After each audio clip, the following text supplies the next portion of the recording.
Hello, I am Kumar Misal. I am going to examine the musculoskeletal system. I will start with the shoulder examinations and I will first start with the inspection of shoulder. So for the inspection of the shoulder, I will look for any deformities, any fasciculations or any skin alterations. I will also look over the deltoid region or any bony joint region, if there is any bony ridges or not. There is no skin alterations, so it's looking. Next step in shoulder examination is the palpation. I will look for the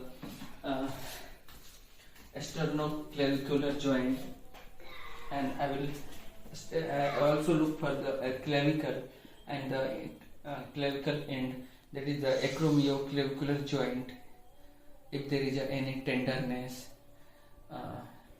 or if there is any tenderness on the deltoid region. And next is the range of motion in shoulder examination.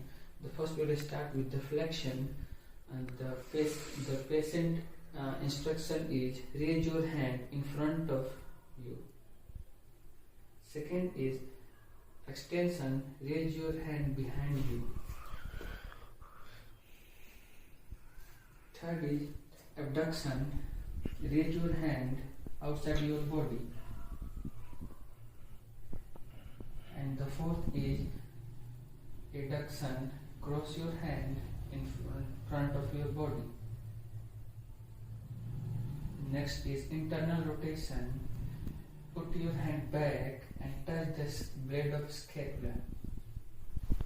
And the second is external rotation, raise your hand 90 degree and bend your elbow and flex. Next is maneuver for the shoulder examination. We will start with the cross body examination with the adduction test. The patient instruction to cross the arm just opposite to the body. Second test is for a scratch test. For the scratch test, touch the scapula in two motions. The first is from the back. You just touch the blade of scapula. This tests the internal rotation as well as abduction. And the second is touch the scapula in front of you, just in this way. The scapula, this tests the external rotation and abduction. Next maneuver is knee impingement sign. For this, we have to put one hand over the scapula to prevent the range of motion. With the second hand, we have to put the patient's arm upward. And this compresses the greater tuberosity of humerus against acromion. Next maneuver is Hawking impingement sign. For this, we have to flex the shoulder and the elbow to 90 degree, and then one hand on the forearm, one hand on the arm. We have to rotate internally. This compresses the greater tuberosity against the coracoacromial ligament and supraspinatus. Our next examination is drop arm test. For this, abduct the arm with up to 90 degree and slowly lower the arm. And the second examination is empty can test. For the empty can, arm and internally rotate with the thumb downward. Ask the patient to resist against the force. Now I am going to examine the hand and the wrist. For this, I will start with the inspection process. Now look the hand and the wrist in motion ranges. Okay. Now look for any sign of trauma or any swelling over the wrist, carpal, metacarpal and the phalanges. Any cyanosis. Now palpation of wrist and the hand. For this, look over the distal position of radius ulna on the medial and lateral. Then palpate the anatomical snob box and also palpate on the dorsum of the hand to the wrist joint, carpal, metacarpal and the phalanges, that is the proximal, middle and distal phalanges. Look for any deformities, tenderness and swelling. For the range of the motion of the wrist with the finger, with the palm down, flex all the finger towards the floor. This is called flexion. And for the extension, put all finger towards the ceiling. This is called extension. For the adduction, together all the finger, put the finger together. And for the abduction, put the finger away from the maneuver in wrist and hand examination. The first is hand grip strength examination. Ask the patient to grip your second and third finger in between the palm, and this grip check the strength of wrist joint and the joint of the hand and intrinsic muscles capacity. The next maneuver is Flankenstein test. Ask the patient to grip the thumb in between the palm and deviate it towards the ulnar side or midline. Next is the Ferenc sign. The patient instruction is to flex the wrist for 60 seconds.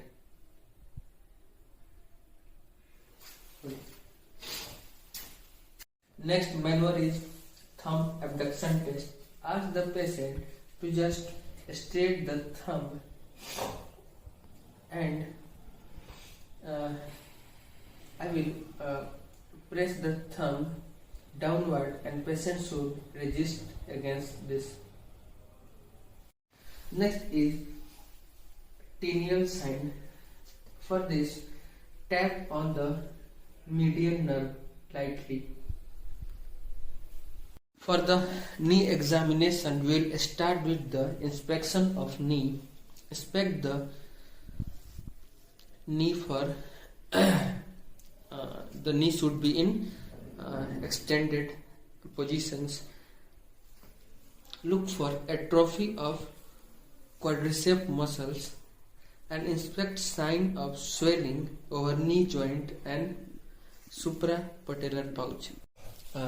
For the palpation, we will start with the tibiofemoral joint. Palpate the tibiofemoral joint facing the knee. Place your thumb in a soft tissue and also look for depression on either side of the patellar tendon. Identify the groups of the tibiofemoral joint. Note any irregular body ridges along the joint margin. For the palpation of medial and lateral menisci, place the patient's knee slightly flexed. Now, palpate the lateral and medial meniscus.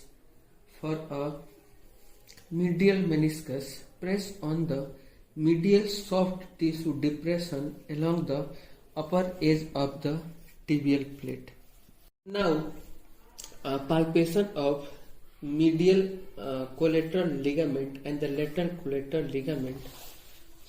uh, flex the leg up to 90 degree, then palpate the medial and lateral joint compartment on the tibiofemoral joint with the knee flexed. Medial and lateral epicondyle gives attachment of the femur to the knee. Lateral medial epicondyle is more prominent than lateral epicondyle. Now palpate the patellar tendon.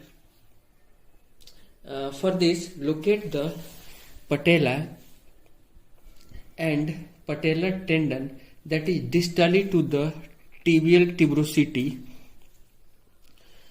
Ask the patient to extend the knee.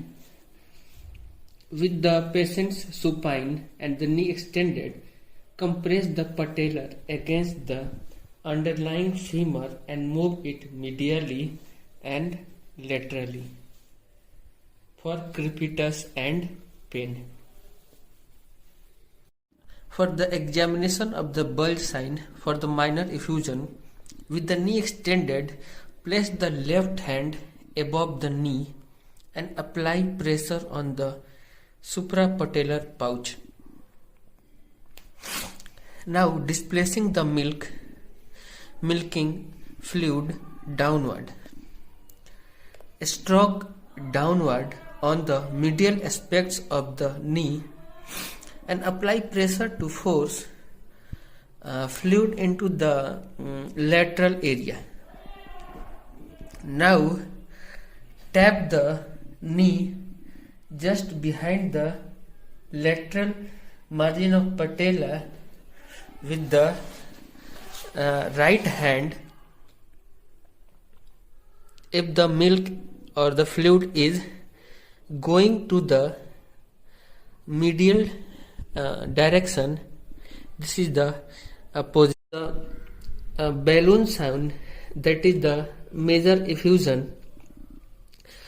Press the each side of the patella with the thumb and the index finger. Now compress on the suprapatellar pouch with the index finger and with the thumb look for any fluid. Next is a ballotting sound. Push the patella against the femur and look for the fluid returning to the suprapatellar pouch. Next is the maneuver of knee examination is McMurray test. With the patient's supine, grasp the heel and flex the knee. Now cup your other hand with the knee joint and finger and thumb along the medial joint line. From the heel, externally rotate the lower leg and then push the lateral side to apply a valgus stress on the medial side of the joint. At the same time, slowly extend the lower leg in external rotation. Next is abduction stress test. With the patient supine and the knee slightly flexed, move the thigh about 30 degrees laterally to the side of bed. Now place one hand against the lateral knee to stabilize the femur and the other hand around the medial ankle. Push medially against the knee and pull laterally at the angle to open the knee joint on the medial side. Examine the maneuver of anterior drawer test. With the patient supine, hips flexed and knee flexed at 90 degrees, the feet flat on the table or bed. Now cup your hand around the knee with the thumb on the medial and lateral joint line and the finger on the hamstring insertion muscles. Now draw the tibia forward and observe if it is slides forward like a drawer from under the femur. Next maneuver is the Latchman test. Place the knee in 15 degree of flexion and external rotation. Grasp the distal femur on the lateral side with one hand and with the proximal tibia on the medial side. With the thumb on the tibial hand on the joint line, simultaneously pull the tibia forward and femur backward. Estimate the degree of forward. For the posterior cruciate ligament, that is the posterior drawer side position, with the patient supine and hip and knee flexed to 90 degree and the feet flat on the table, same as the anterior drawer side. The position should be same. Now place your hand in the example, place your hand that is the thumb on the lateral and medial part of patella. Now push the tibia posteriorly and observe the degree of backward movement in the figure.